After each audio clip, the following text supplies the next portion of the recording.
Ils nous ont invités à retourner aux pratiques de nos ancêtres. Doumbi Fakoli a laissé la pratique des ancêtres, il allait mourir en France. Dans la mère de son papa blanc. J'aime bien le mot papa blanc que j'emprunte au docteur Bakem, le père de la chemtalogie.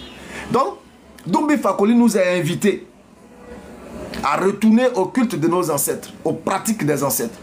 Mais lui-même, Doumbi Fakoli a laissé la médecine traditionnelle et puis il allait mourir dans la médecine européenne, occidentale. Chez les blancs là-bas, sur leur lit. Sur un lit d'hôpital des blancs. Ça c'est un. Secondo, celui qui est venu en rajouter encore, là c'est Kémy Séba, un pseudo panafricain, qui nous dit que voilà, l'Afrique est le meilleur endroit.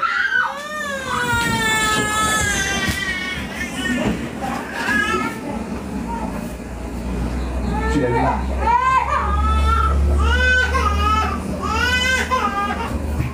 Non.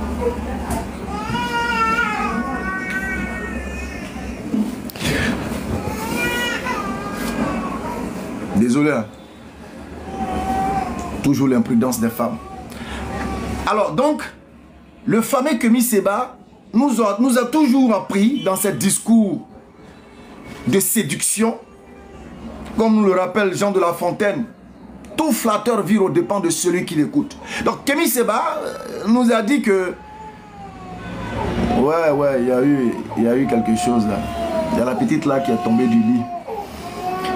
Alors, donc, Kémy Séba nous apprend que l'Afrique, il n'y a pas meilleur. Les pays africains, il n'y a pas meilleur. La terre africaine, il n'y a pas meilleur endroit. Mais malheureusement, le même Kémy Séba a sa famille en Europe. Paraît-il que sa maman doit être en Europe.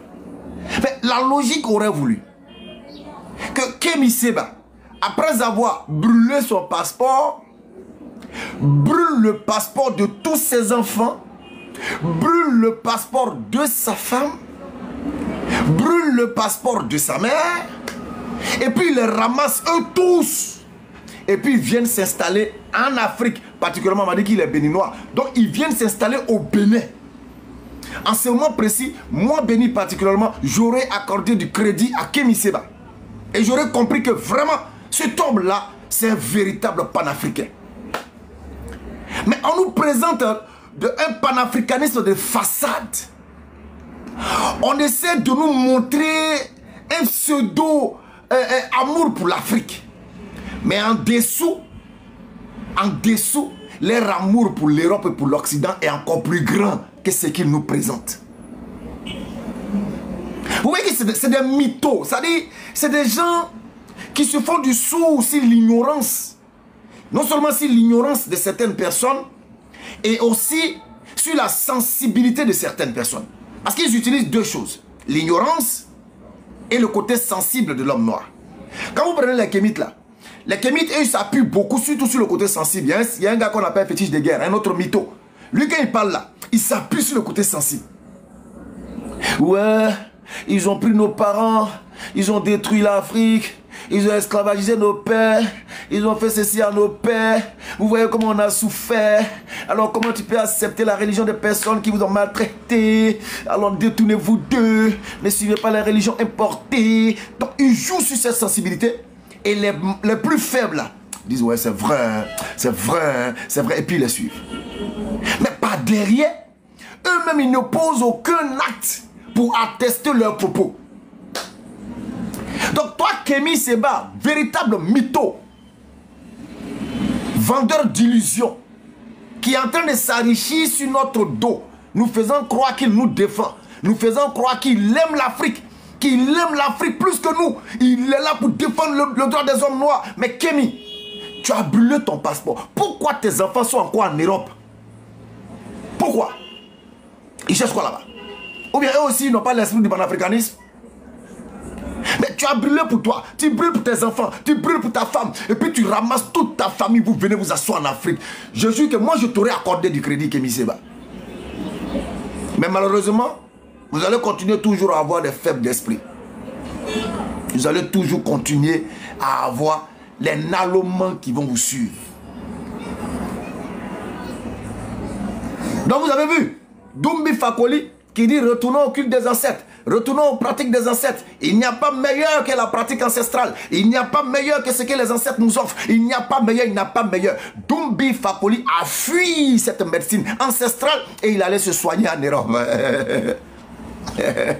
Naloma Nounou, il allait se faire soigner en Europe. Dumbi Fakoli, il est même mort dans la main de son papa blanc. Dumbi est décédé dans la main de son père blanc. Ceux qu'ils appellent colons là, il est décédé dans la main de leur papa blanc.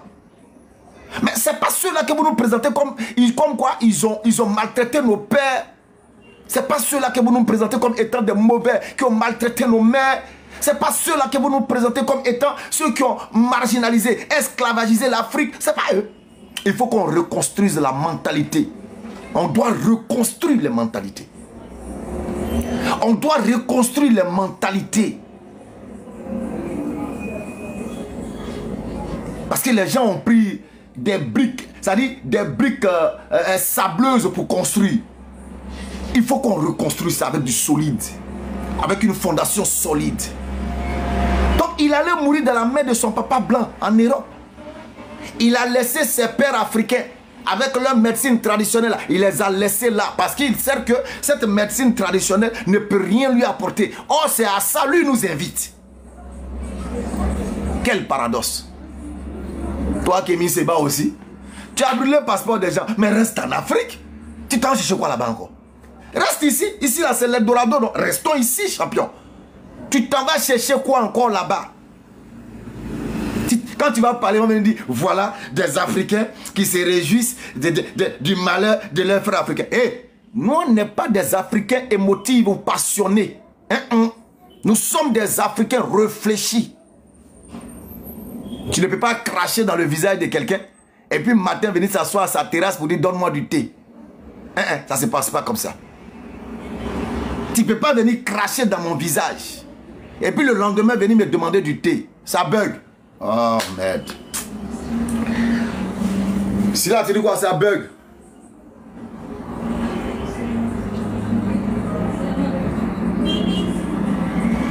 Voilà Oria. Oria, toi, je me demande, on dirait que tu es le père en allomantique. Tu me dis d'aller vivre au Yémen. Est-ce que je suis yéménite? Moi, je ne suis pas yéménite. Je suis ivoirien, je ne suis pas yéménite. Tu dis d'aller vivre au Yémen. Est-ce que moi, je t'ai dit que ma Côte d'Ivoire ne me suffit pas? Est-ce que je t'ai dit que je n'aime pas ma Côte d'Ivoire pour aller vivre au Yémen? C'est quelle réflexion ça? C'est tout ça qu'on veut reconstruire là. Il faut reconstruire ces genres de réflexion là. Vous n'aimez pas entendre la vérité. Vous n'aimez pas la vérité. Vous êtes ennemis de la vérité. Mais cette vérité-là, nous, on va vous dire ça. En fort. Faut qu'on désactive votre côté nalomantique. Il faut qu'on désactive ça. Parce que les gens vous ont trop aliénés. Les véritables aliénés, là, ce sont eux, là. Ces pseudo-panafricains, là. Ces pseudo-kémites, là. C'est eux, les véritables aliénés. Il ne cesse de dire, c'est vrai, défendre le droit de l'homme noir est aussi notre droit. Redorer le blason de l'homme noir est aussi notre droit. Relater notre histoire du passé, c'est aussi notre droit. Prendre connaissance de notre histoire, qu'elle soit bonne ou mauvaise, douloureuse ou plaisante, c'est notre histoire. En parler, c'est notre droit. Mais là où ça devient problématique, c'est lorsqu'on prend cette histoire maintenant pour en faire un bol de réception de nos larmes. En un point fini. C'est-à-dire, toutefois, on est là, chaque fois on est là, on est dans l'histoire, et puis on pleurniche, et puis on pleurniche là. C'est là-bas se trouve le problème. Il faut partir à partir de cette histoire, se reconstruire à partir de l'histoire, éviter les erreurs qui ont causé cette tristesse dans l'histoire, et puis aller de l'avant et de plus belle. C'est ça qu'on appelle mon histoire m'a profité. Mais vous les Kemta là, vous les Kemta là, en quoi est-ce que votre histoire vous profite? En rien. Le seul avantage de votre histoire, c'est que vous prenez ça pour jouer sur la sensibilité des plus faibles et vous passez votre temps à pleurer. Comme si vous étiez les seuls à avoir connu une histoire triste. Comme si vous étiez les seuls. Comme si vous étiez les seuls à avoir été esclavagisés à la face de la terre. On ne peut plus respirer. Tu te réveilles le matin. Les Blancs ont esclavagisé nos pères. Tu viens te coucher le soir. Les Blancs ont esclavagisé nos mères. Oh, arrivé un moment, il faut arrêter. Il faut arrêter, regarder à l'horizon, prendre l'histoire, se forger une carapace, foncer dans le mur du développement, foncer dans le mur du concept des nations pour pouvoir nous développer. Stop à ces pleurniches-là. Et c'est cette éducation-là, l'islam nous a enseigné. Aller de l'avant. C'est pourquoi quand vous prenez le Coran, vous allez voir les histoires qui s'y trouvent. Et toutes ces histoires nous permettent de nous remémorer ce qui s'est passé. Puisqu'il n'y a rien de nouveau sous le soleil, en réalité.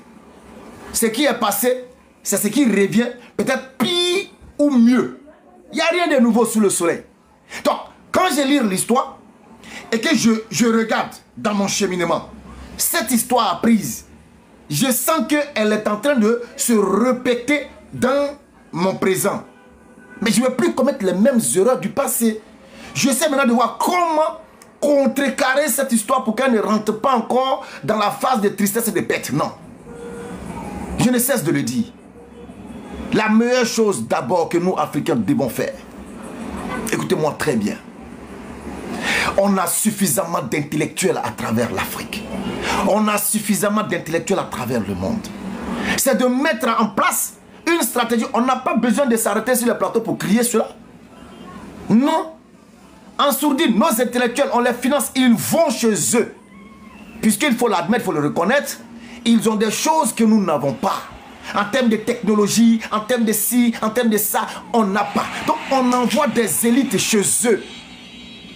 Entre guillemets, même des espions. On les envoie pour aller étudier. Pour aller étudier, pour aller voler cette connaissance, cette science qu'ils ont, qui fait qu'ils sont en avance sur nous là. On s'en va voler ça.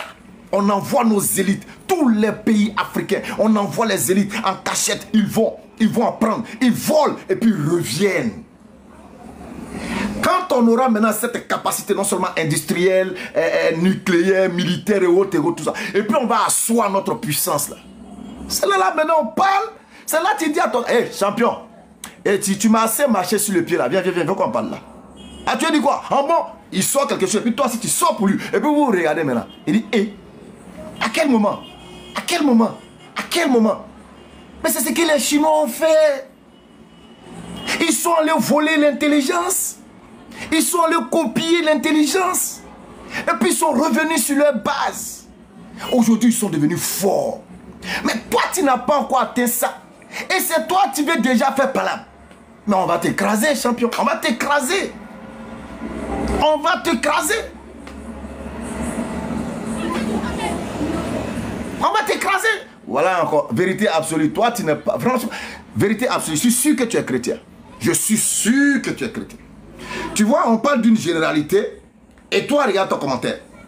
Toute l'Afrique n'est pas régie par des lois islamiques. Qui a parlé des lois islamiques? On parle d'une prise de conscience généralisée. Parce que ces Kemta là et ces pseudo-panafricains nous vendent de l'illusion. Ils ne sont pas dans du réel. Ce qu'ils nous présentent, ce n'est pas ce qui leur sied. Ce qu'ils nous présentent, ce n'est pas ce qu'eux-mêmes ils utilisent. C'est de ça on parle. Toi, tu es dans faire des lois islamiques. On va revenir tout à l'heure à l'islam. Toi, tu es dans la loi islamique. Pourquoi vous êtes comme ça même? Pourquoi vous êtes comme ça? Donc, on prend la connaissance qu'ils ont. On envoie les intellos, là, les vrais intellos, qui n'ont pas d'émotion en nous, là, ils s'en vont, ils volent les connaissances, la technologie, toutes ces sciences. Et puis on revient. On revient, on trouve les moyens nécessaires pour leur donner, pour mettre en pratique ce qu'ils sont allés prendre là. Allez-y, déversez tout ce que vous avez appris. C'est comme ça on fait. C'est comme ça on fait. Quand tu atteins maintenant un certain niveau là, c'est là maintenant tu peux réclamer certaines choses. Qu'Allah facilite notre compréhension. Donc faites attention à ces Kemtars là et à ces pseudo-panafricains. Ce sont des dangers pour nous-mêmes. Ce sont des dangers. Il faut le dire, ce sont des dangers. Quand vous regardez, quand vous prenez l'histoire de l'islam, quand vous prenez même l'histoire de développement scientifique, technologique, etc. Mais regardez, quand vous voyez les musulmans, quand ils partaient souvent en guerre, quand ils arrivaient, la première des choses qu'ils cherchaient là, c'était les bibliothèques. Ils cherchaient à récupérer les documents. S'ils ont des connaissances qu'eux, ils n'avaient pas, ils récupèrent tout ce qui est dans la bibliothèque et puis ils s'en vont avec. Quand ils arrivent là, ils prennent ces documents, ils les étudient, ils les traduisent dans les langues et puis ils essaient d'approfondir ce qu'il y a dedans. Ils améliorent et puis maintenant... Mais c'est comme ça on fait. C'est comme ça. C'est comme ça. Pardon, wiki disciple, il faut monter. Moi, j'aime pas les gens qui fatiguent leurs doigts et puis laissent leur bouche sentir. Je les aime pas. Il faut monter. Il va te sortir un document qui va attester de l'apport des Arabes musulmans dans la science dite moderne. Il va te donner ça au calme, propre. Vous fatiguez vos doigts et puis vous laissez votre bouche fermée, ça va sentir. Parce que tu es là, tu tapes, tu écris seulement et puis tu es comme ça. Quand tu vas dire jeudi, c'est odeur de gueule qui va sortir et puis ça devient dérangeant.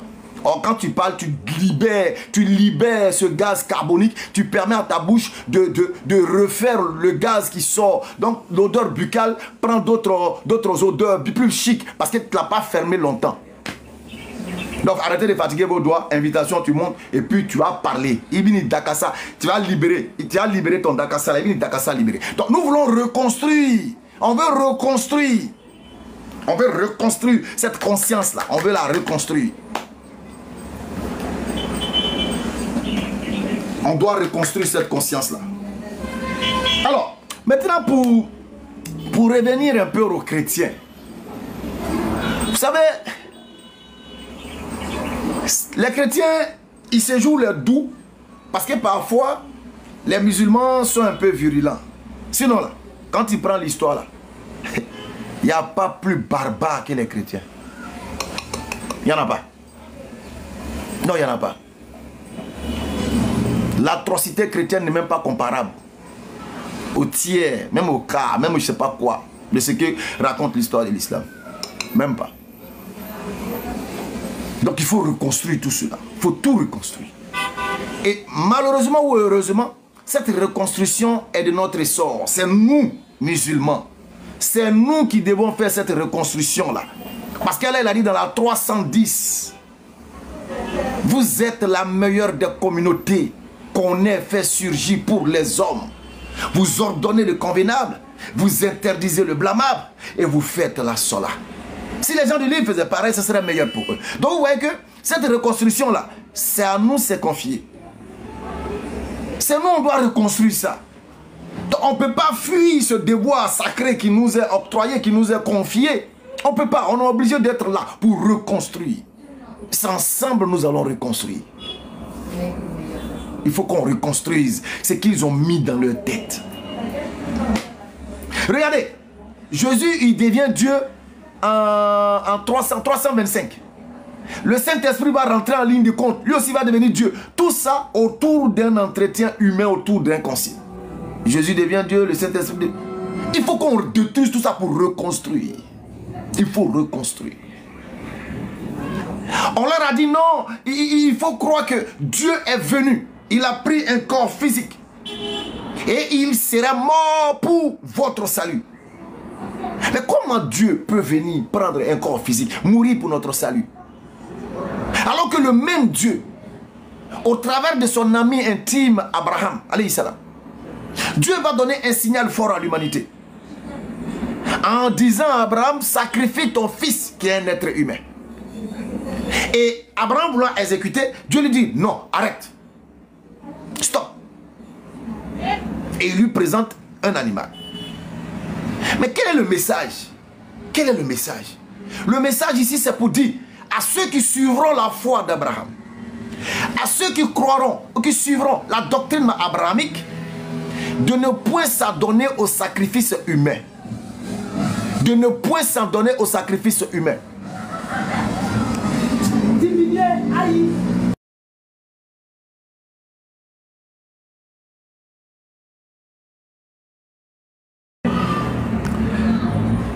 Donc, comment Dieu c'est-à-dire, il va faire ça avec son ami intime, celui que vous appelez le père de la foi. Il lui dit non, ne le tue pas. Voici l'animal. Il prend les animaux pour le racheter. Pour dire que lui n'aime pas. Parce que c'est les adorateurs d'idoles qui faisaient ce genre de pratiques. Alors Dieu se désolidarise d'eux au travers de celui qu'on va appeler le Père de la foi. Bon, on a fini ça. On dit, amen, merci Seigneur. Parce que si cela n'avait pas été, c'était pas bon. C'était pas bon.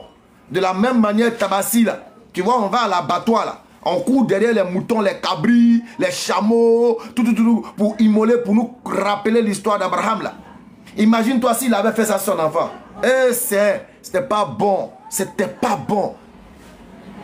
Donc, il nous a appris que, lui, là, le sacrifice des êtres humains n'entre pas dans son principe. Ça ne rentre pas dans son principe. Donc si vous voyez faire ça quelque part là, ça vient de Satan, des adorateurs de Moloch, des divinités, des idoles. C'est eux, c'est leur pratique. Donc le jour où vous allez voir ça quelque part, ne dites pas que ça vient de Dieu. Ça vient de Satan. C'est une œuvre de Satan. C'est une pratique de Satan. C'est ce qu'il a essayé de nous dire. Mais comment comprendre par la suite que ce même Dieu-là revienne lui-même par derrière l'histoire d'Abraham, prendre un corps physique, se laisser attraper, se laisser cloîtrer sur un bois, voire pendu sur un bois, et il va dire que je me donne la mort, je me sacrifie pour vous sauver. Maintenant on se pose la question, mais c'est quoi Dieu? Tu es en train de contredire de l'autre côté. Il y a quoi? Pourquoi tu as donc empêché Abraham de pouvoir immoler son fils? Pourquoi tu l'as empêché? Pourquoi tu l'as empêché si toi-même tu devais venir encore faire un sacrifice humain? Pourquoi tu l'as empêché? Ils te diront ceci. Oh, mais les musulmans, c'est pas la peine.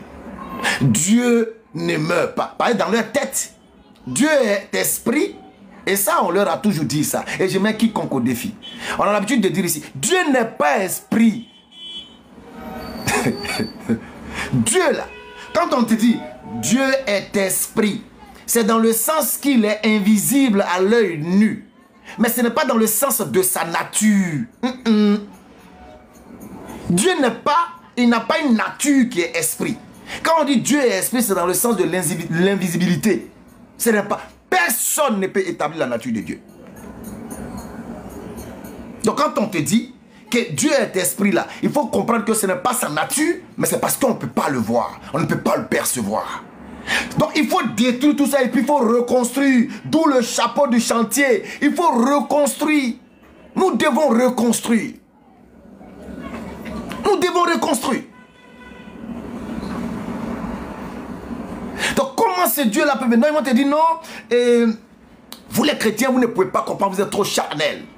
Parce que quand nous disons cela, on veut tout simplement vous dire que c'est le corps qui est mort. Alléluia. C'est le corps qui est mort. Mais l'esprit qui est dans le corps ne meurt pas. Mais regardez la bêtise. Hier, j'étais sur un live et on a posé la question comme ça à des chrétiens. Il fallait les voir, ça fait trop rire. Il fallait les voir. Ils sont devenus dingo parce qu'ils ne savaient plus où mettre la tête. Le mec il dit, non, c'est le corps, c'est le corps qui est mort, mais l'esprit, lui, il ne meurt pas. Il dit, attends, stop. Ceux qui ont vécu avec Jésus, s'il était Dieu, par quoi l'ont-ils identifié? Écoutez très bien, hein? Bah, souvent moi aussi quand il donne les enseignements là, c'est un peu trop, tu vois non? Voilà, souvent il ne fait pas exprès.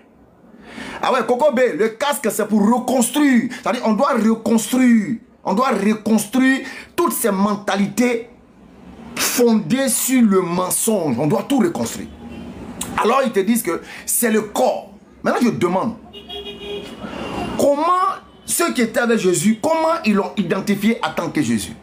Il est évident qu'ils l'ont identifié à partir de son corps. C'est-à-dire, ils ont vu une personne physique qu'ils ont identifié comme étant Jésus. Laissons d'abord l'esprit qui ne meurt pas là. Laissons ça. On va y arriver. Donc, ils vont d'abord l'identifier par le corps. Ça veut dire que s'ils passent et puis ils voient le corps là, le corps par lequel ils ont identifié leur Jésus là. S'ils viennent voir le corps là couché, ils diront, oh, ils ont tué Jésus. Par rapport à l'identité. L'identification partie du corps. Maintenant, on leur pose la question. Le corps qui aurait été mis sur la croix là, dites-nous, c'est le corps de qui? Le corps qui aurait été mis sur la croix là, c'est le corps de qui? D'aucuns te diront, c'est le corps de Jésus. D'autres, c'est le corps du Fils. Jamais ils n'étaient diront que c'est le corps de Dieu. Et hier, ça a été prouvé. Je dis, mais c'est le corps de qui était sur la croix? Il dit non, c'est le corps de Jésus. Je dis non. C'est le corps du Fils. Je dis non. Il est là, maintenant, Myriam. Il dit, mais c'est le corps de qui alors? Je dis, aïe, comme ça, moi tu demandes. Ce corps-là, ce corps que tu dis Fils, que tu dis Jésus là, ou bien que tu dis Christ là-haut, ce corps-là, identifie qui? Il y a un chrétien qui dit, mais c'est Dieu. L'autre dit non, c'est pas Dieu. Il dit, ok, si c'est Dieu et que je vois ce corps-là pendu à un bois, c'est le corps de qui est pendu au bois? C'est le corps de qui est pendu au bois? Il y a un qui dit, c'est le corps de Dieu. L'autre dit, non, non, non, non, non, non, c'est pas le corps de Dieu, mais c'est le corps de Jésus. Il dit non, mais là il va dire non, même si c'est le corps de Jésus, l'esprit ne meurt pas. Il dit non, il faut d'abord laisser l'esprit respirer. Allons sur la base de l'identification d'abord. Identifions la personne, et puis ensuite, maintenant on va rentrer dans les détails. C'est le corps de qui est sur le poteau? Donc répondez à la question, chers chrétiens, c'est le corps de qui était sur le poteau? Vous allez voir que votre conscience là, va refuser automatiquement d'admettre que c'est le corps de Dieu qui était sur ce poteau. Votre conscience va refuser. Et il va s'enclencher un conflit maintenant. Entre le corps, l'âme, l'esprit. Il y aura une bataille interne. Parce que l'un va dire, c'est le corps de Dieu. L'autre va dire, c'est pas le corps de Dieu. Bon, c'est le corps de Dieu. Il y aura une bataille interne de ta propre personne. Parce qu'il est inadmissible que le corps de Dieu soit sur un poteau. Que le corps de Dieu soit sur un poteau. Hein? Comment admettre que le corps de Dieu soit sur un poteau? Et de surcroît, ce corps de Dieu qui serait sur ce poteau est l'œuvre voulue par qui? Par Satan. En d'autres termes, Satan a réussi à mettre le corps de Dieu sur un poteau. C'est-à-dire que Satan aurait réussi à crucifier Dieu. Satan aurait réussi à crucifier Dieu. Parce que quand on va regarder là, si vous dites que le corps physique de Jésus qui passait à Jérusalem et tout ça, c'est à Israël, c'est Dieu là. C'est-à-dire quand on voit automatiquement, vous qui le considérez comme Dieu, si vous voyez le corps de Dieu, vous allez dire, oh ils ont tué Dieu. Ah oui, c'est ce que tu vas dire, tu n'as pas le choix. Puisque c'est le corps de Dieu. Il a essayé de contester. Il a dit, bon, prends un exemple tout simple. Tu connais Richard. Tu as grandi avec Richard, tu as mangé avec Richard, vous êtes promenés ensemble, vous avez fait tous les faux coups, les bons coups ensemble, Richard et toi. Et tu arrives, voici le corps. Tu trouves un corps, c'est celui de ton ami Richard. Et puis tu arrives, tu regardes, et puis tu dis, ah non, c'est pas Richard. C'est pas Richard, puisque l'esprit ne meurt pas. Donc c'est clair que ce corps-là, c'est pas le corps de Richard, puisque l'esprit qui est en Richard ne meurt pas. Naloma.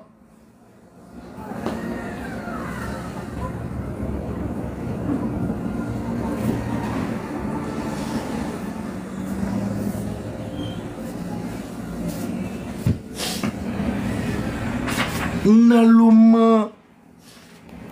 Tu ne peux pas me dire que non, le corps qui est là, c'est pas le corps de Richard, puisque l'esprit qui est Richard en réalité ne meurt pas. Naloma. C'est pas le corps de Richard, c'est le corps de qui? C'est ton... Bon d'accord, c'est ton corps. Maintenant, c'est ton corps. C'est pas le corps de Richard, non. C'est toi-même ton corps. Mais tu vas dire, mais comment c'est mon corps? C'est pas mon corps, c'est le corps de qui? Ce corps-là, c'est le corps de qui? Quand tu vas trouver c'est le corps de qui, tu n'auras pas d'autre choix que d'admettre que c'est ce qui-là qui était sur la croix. Il n'y a pas de débat. Ton imam me dit non, l'esprit ne meurt pas, le corps là, si l'esprit ne meurt pas, où? Le corps qui est mort là, c'est le corps de qui? Est-ce que vous êtes prêts à venir nous dire ici que c'est le corps de Dieu Est-ce que vous êtes prêts à venir nous dire ici que le corps qui est mort là, c'est le corps de Dieu? Est-ce que vous êtes prêts à venir nous dire ça ici? Montez et puis venez nous dire oui, le corps qui était sur la croix, c'est le corps de Dieu. Et puis vos enfants vont écouter. Nous, on ne va pas trop parler, hein. C'est vos enfants qui vont écouter.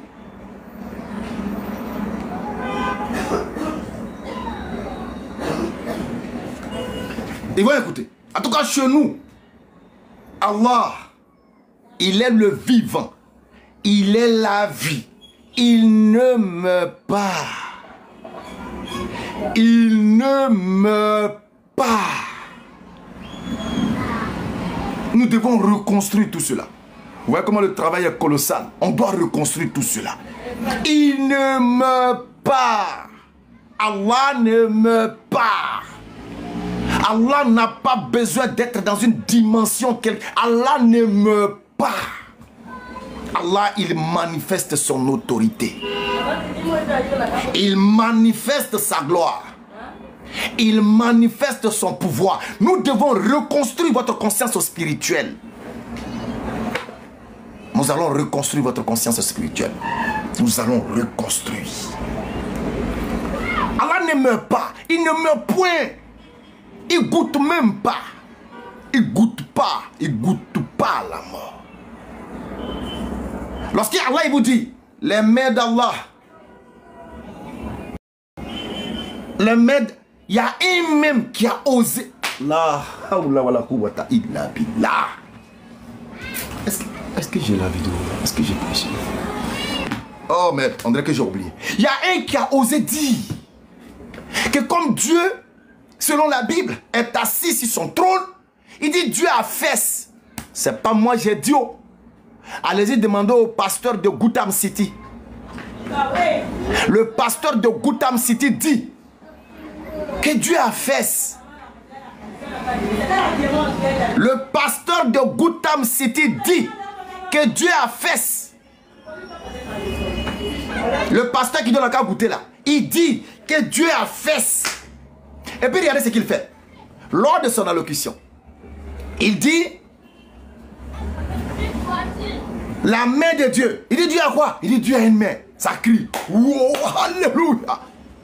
Il a commencé à décrire les parties. Jusqu'à la même dit, c'est un vieux. Il a le long chevelu blanc, c'est un vieux. Il dit, hein?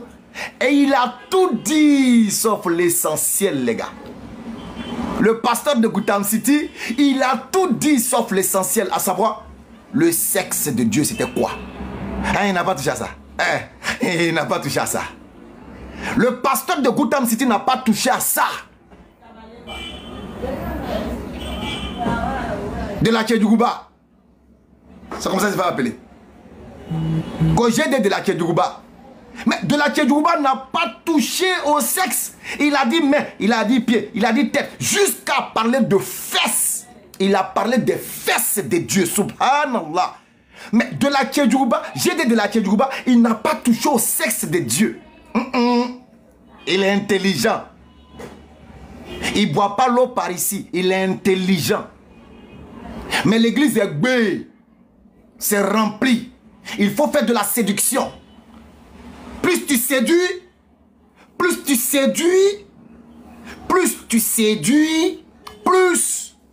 Donc, il faut faire de la séduction. Il dit, Dieu est assis sur son trône. Il dit, mais vous qui êtes assis là, vous êtes assis sur quoi? Vous êtes assis sur quoi? Et la foule crie, sur nos fesses. Donc Dieu a fesses. Subhanallah. Subhanallah. Subhanallah. Oh, je ne sais pas, peut-être que je vais faire un truc rapidement. Je vais faire une pause rapidement et puis je vais voir si je peux retrouver ça, les gars. S'il vous plaît, juste quelques minutes. Je vais voir. Désolé, j'arrive.